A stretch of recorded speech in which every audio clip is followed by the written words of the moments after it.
People detained for mental health problems need legislation that protects them better, the Law Society of England and Wales said in its evidence to the Independent Review of the Mental Health Act 1983. The Act, announced by Theresa May in her most recent party conference speech.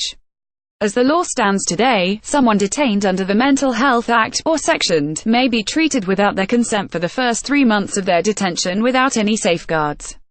This must stop, said Law Society Vice President Christina Blacklaws. The Act gives the state the power to detain patients for protracted periods of time, but after the initial decision, the first opportunity a patient has to revisit this is after 6 months.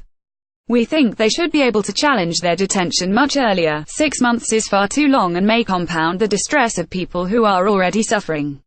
Children may not be able to challenge their detention or treatment at all.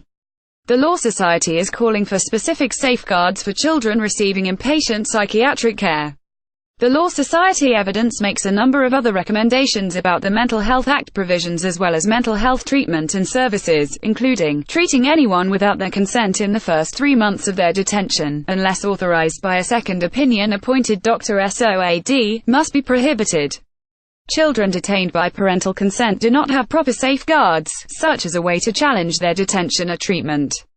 There should be specific safeguards for children receiving inpatient psychiatric care. The use of community treatment orders must be urgently reviewed. Patients in community settings are being paid cash to take their medication. Prison inmates with mental health problems must be given the same level of care as anyone else.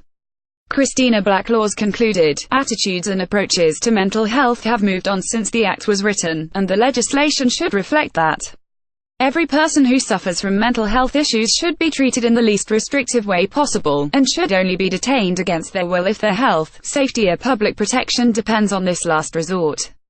Download the Law Society's full response to the Independent Review of the Mental Health Act here *, the Law Society https://www.lawsociety.org.uk/ekk. 6. Although the views expressed in this article do not necessarily represent the views of Ecclesia, the article may reflect Ecclesia's values. If you use Ecclesia's news briefings, please consider making a donation to sponsor Ecclesia's work here.